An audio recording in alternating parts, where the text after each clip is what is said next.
नमस्ते बच्चों, मेरा नाम आकाश नागर है और आज की ये वीडियो है हमारी 11th क्लास में फिजिक्स चैप्टर 1 हमारा शुरू हुआ है।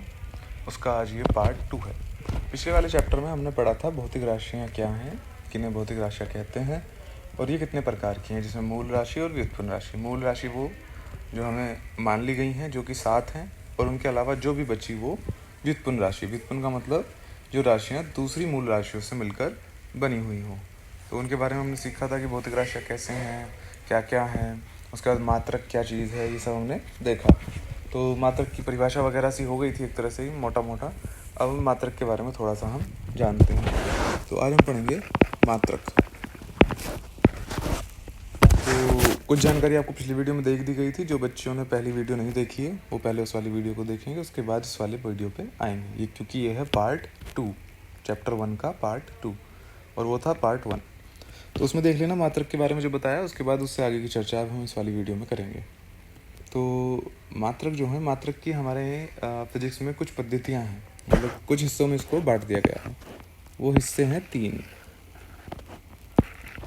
ये आपने एक आदि का नाम सुना होगा। एक पद्धति को बोलते हैं MKS, एक होती है CGS और एक होती है FPS। ठीक है, अब ये क्या है? इसके अंदर हमने 3 मात्रकों को लेकर बनाया हुआ है। द्रव्यमान या द्रव्यमान नहीं, पहले लंबाई लिख लेते हैं, ज्ञान है ना। लंबाई, उसके बाद द्रव्यमान और फिर समय। तो MKS, CGS और FPS का मतलब क्या है? तो लंबाई का मात्रक MKS पद्धति में होता है मीटर, M से होता है मीटर। द्रव्यमान का होता है किलोग्राम, MKS है ना, तो K से हो गया किलोग्राम। और समय का मात्रक होता है S से सेकेंड। उसके बाद CGS में इसकी अगर जिक्र करें तो CGS में देखो, जैसे नाम से पता चल रहा है CGS, तो लंबाई का मात्रक C से सेंटीमीटर। पिछले वाले में क्या था? Metre, centimetre. G से ग्राम, S से सेकेंड। अब बात आती है FPS। सबसे कम यूज़ होने वाली पद्धति है ये हम बहुत ही कम यूज़ करते हैं, नाम के बराबर होती है। तो इसमें F का मतलब है लंबाई के लिए, F से इसमें होता है फुट। आप बताते हो ना, जैसे अपनी ज़्यादातर हाइट में यूज़ करते हैं हम, खासकर अपनी हाइट बताने में या किसी कमरे की हाइट बताने में नॉर्मली। तो जैसे कि भाई मेरी हाइट की 5 फीट 9 इंच है, 5 फीट 10 इंच है, 5 फीट 4 इंच है, 6 फीट है, ऐसे करके फुट है, तो फुट का आप इस्तेमाल करते हैं। उसके बाद P से होता है द्रव्यमान का, जैसे इसमें किलोग्राम था, यहाँ पे ग्राम था, तो यहाँ पे होता है पाउंड। ठीक है। उसके बाद S से होता है सेकेंड, यानी समय का जो मात्रक है वो तीनों पद्धतियों में सेकेंड है, बाकी मात्रक अलग है। लंबाई का मात्रक MKS में मीटर है, CGS में सेंटीमीटर है और FPS में फुट है। किलोग्राम का द्रव्यमान का MKS में किलोग्राम है, CGS में ग्राम है और FPS में पाउंड है। समय का तीनों के अंदर ही सेकेंड है। तो सबसे ज़्यादा पद्धति यूज जो होती है वो होती है ये MKS पद्धति को हम सबसे ज़्यादा यूज़ करते हैं। जैसे आपने देखा होगा कहीं पर अगर मान लो चाल का जिक्र है तो वहाँ पे लिखेंगे मीटर प्रति सेकंड। तो मीटर किस पद्धति में है? MKS में, क्योंकि CGS पद्धति में आता है सेंटीमीटर। तो आपको सेंटीमीटर पर सेकंड बहुत कम मिलेगा, ना के बराबर आपको मिलेगा सिर्फ मीटर पर सेकंड। आप द्रव्यमान को ग्राम में कम से कम तोलते हो, आप उसको तोलते हो ज़्यादातर किलोग्राम में। ठीक है। समय का तो सेकंड है ही, हर जगह हम सेकंड ही यूज़ करते हैं। हालांकि किलोमीटर प्रति घंटा भी होती है स्पीड, लेकिन मोस्टली जो यूज़ होती है, ऐसे तो पद्धतियाँ बहुत हैं। तो MKS को हमने मेन माना है अपनी पद्धति को। और उसके बाद एक और पद्धति क्या, उसके बाद जो कुछ MKS में तो 3 ही चीज़ आई, लंबाई, द्रव्यमान और समय। ठीक है। MKS को हमने मेन मान के चले हैं, वही इसी को लेके चलेंगे हम आगे अपने किसी भी चीज़ को सीखने समझाने के लिए। फिजिक्स के अंदर हम MKS पद्धति का यूज़ करेंगे। उसके बाद उन्होंने देखा कि इसके अलावा भी कुछ ना कुछ बहुत सारे मात्रक हैं, तो उनको भी इसमें जो है जोड़ा जाए। तो उन्होंने फिर लास्ट में आके अब एक पद्धति बना दी है जिसको कहते हैं SI पद्धति। ठीक है। SI पद्धति होती है इंटरनेशनल सिस्टम। ये एक तरह से उल्टा लिखा हुआ है, आप ऐसे समझ सकते हैं, I से इंटरनेशनल, S से सिस्टम। तो इंटरनेशनल सिस्टम है ये, जो पूरे विश्व में लागू होता है, हर जगह कहीं भी जाएंगे आप वहाँ पे। तो SI पद्धति में और कुछ नहीं है, ये MKS पद्धति का ही, किसका, MKS पद्धति का ही विस्तृत रूप है। ठीक है, MKS पद्धति का विस्तृत रूप। ठीक है, SI पद्धति MKS पद्धति का ही विस्तृत रूप है। विस्तृत रूप से क्या मतलब है कि MKS में 3 मात्रकों की ज़्यादा हमने वो देखी कि लंबाई, द्रव्यमान और समय, लेकिन SI पद्धति के अंदर बाकी जितने भी बचे हैं वो आवेश है, तापमान है, ठीक है, और आपका ज्योति तीव्रता है, और जितने भी जिस तरह के मात्रक आते हैं वो सब हम SI पद्धति के अंदर ले लेते हैं। खैर ये आप आगे आपको डिटेल में पढ़ने के लिए बाद में मिलता रहेगा, जगह जगह आते रहेंगे। फिलहाल हम सिर्फ पद्धतियाँ समझ रहे हैं कि पद्धतियाँ कितनी हैं, उनमें से हम कौन सी यूज़ करते हैं। तो MKS पद्धति को हमने मेन माना है, और फिर जब MKS के बाद हमने देखा कि और भी मात्रक बहुत सारे चाहिए जोड़ने के लिए, तो हमने फिर SI पद्धति बनाई, और SI पद्धति MKS पद्धति का ही एक विस्तृत रूप है। तो ये तो हो गई एक तरह से पद्धति। अब मात्रक कितने प्रकार के हैं, जैसे कल भौतिक राशियाँ थी ना, ये भौतिक राशियाँ कितने प्रकार की होती हैं, 2 प्रकार की, मूल राशि और व्युत्पन्न। उसी तरह सेम मात्रक भी होते हैं। मात्रक कैसे होते हैं, ये 2 तरह के हैं, एक होता है मूल मात्रक और एक होते हैं व्युत्पन्न मात्रक। सेम राशियों की तरह, जैसे राशियाँ मूल और व्युत्पन्न है, ऐसे मात्रक भी मूल और व्युत्पन्न। मूल मात्रक में वही जो मूल राशियाँ हैं उन सभी के मात्रक, जैसे लंबाई मूल राशि थी तो उसका मात्रक मीटर, उसका मात्रक मीटर। ठीक, उसके बाद या इसको ऐसे नहीं लिखते, इसको ऐसे लिख देते हैं, मूल मात्रकों में है लंबाई का मीटर, दूसरा द्रव्यमान, द्रव्यमान का होता है किलोग्राम। उसके बाद तीसरी थी ताप, ताप का होता है केल्विन। चौथी समय, समय का है मात्रक सेकंड। उसके बाद 5वीं थी विद्युत धारा। विद्युत धारा तो समझते हैं, कल भी बताया था, इलेक्ट्रिसिटी जो आपके घर में आती है जिससे सब चीज़ें बिजली से चल रही हैं। तो विद्युत धारा का होता है एम्पियर, एम्पियर। उसके बाद आती है ज्योति तीव्रता, इसका होता है हिंदी में अगर ऐसे लिखे तो कैंडेला, इंग्लिश में भी कैंडेला ही बोलते हैं, हिंदी में।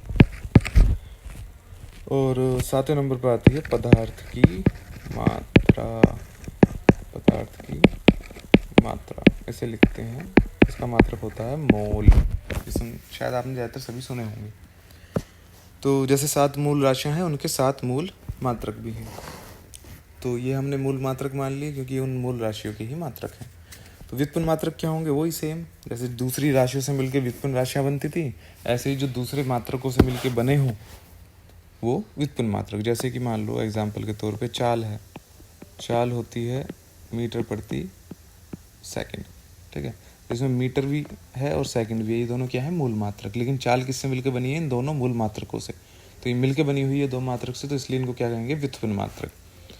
उसके बाद बात आती है आपकी चाल के बाद, चाल हो गया, मान लो बल है, ठीक है, बल का होता है किलोग्राम मीटर प्रति सेकंड का स्क्वायर। अच्छा, ये बीच में माइनस नहीं है, इसको डैश बोलते हैं, या इसको हटा भी दो तो ये गुणा में होता है, लिखने का तरीका है ये, लिखते नॉर्मली ऐसे हैं जैसे गुणा में हो, तो यहाँ पे हम सिर्फ ये माइनस नहीं होता है, डैश होता है दिखाने के लिए कि किलोग्राम और मीटर प्रति सेकंड स्क्वायर।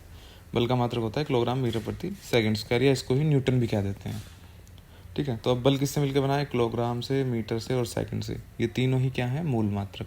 किलोग्राम भी मूल मात्रक है, मीटर भी मूल मात्रक है और सेकंड भी मूल मात्रक है, तो मूल मात्रकों से मिलकर बने हैं कहीं ना कहीं, तो ये कैसे हुए, व्युत्पन्न मात्रक। और ले लो एग्जाम्पल, जैसे क्षेत्रफल, क्षेत्रफल होता है मीटर का स्क्वायर, यानी मीटर 2 बार जब मीटर लिया गया है तब क्षेत्रफल का मात्रक आया है, यानी ये भी लंबाई के मात्रक से ही मिलके बना है। तो इस तरह से जो मूल मात्रक थे वो हमने देख लिए कितने तरह के हैं।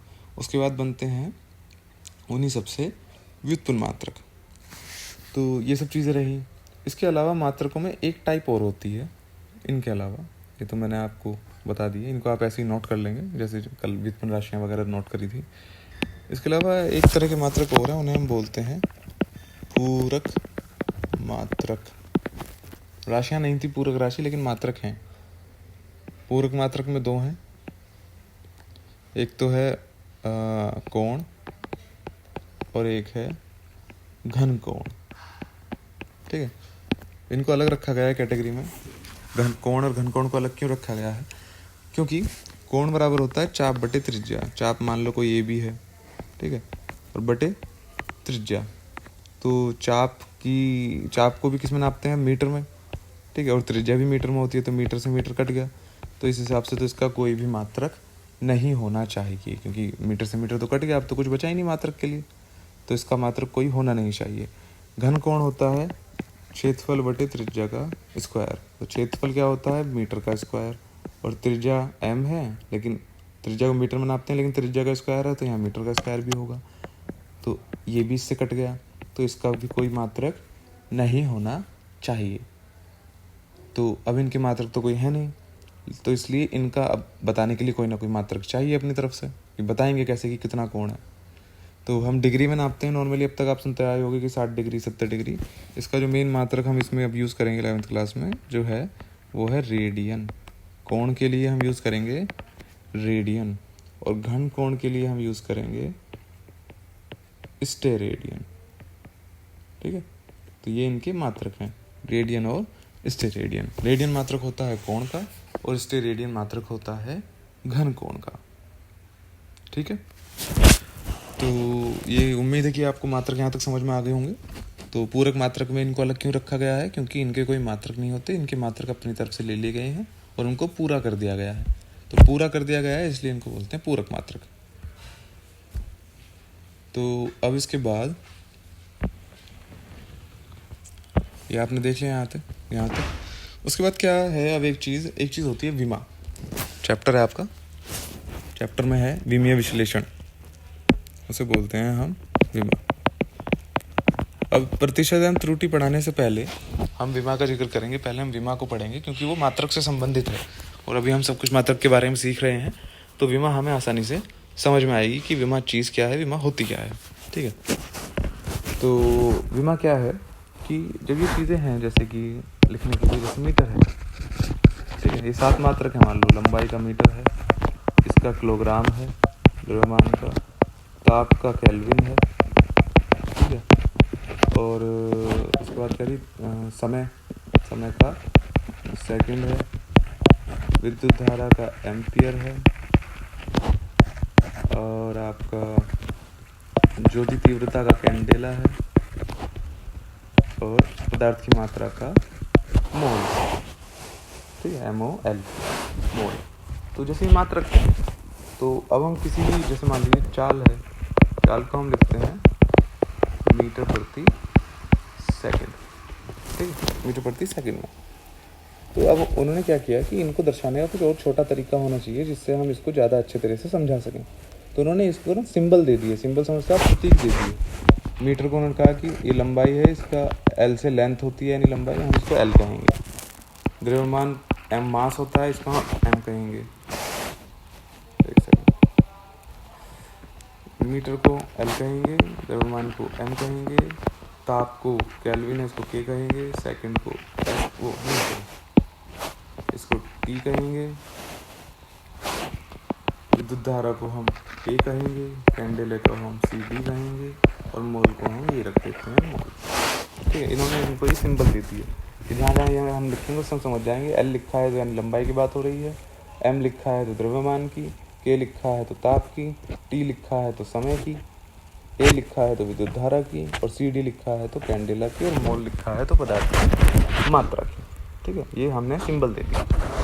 तो इन्होंने क्या करा कि अब जैसे हमें चाल को दर्शाना है, तो चाल है मीटर प्रति सेकंड, मीटर क्या है? लंबाई, यानी L, प्रति सेकंड यानी ये प्रति जो चिन्ह होता है ये वाला, इसका मतलब बटा होता है, तो इसको हम ऐसे लिख सकते हैं L बटे, समय को किससे लिखते हैं? T से, L बटे, और T को अगर मैं ऊपर ले जाऊँ तो T माइनस का हो जाएगा L T, और T हो जाएगा माइनस का 1। ठीक है, ये सबको पता होना चाहिए इतना मैथ कि मान लीजिए कहीं पे x बटे y लिखा है और मैं y को ऊपर ले जाना चाहता हूँ, तो ये लिखा जाएगा फिर x y की पावर -1।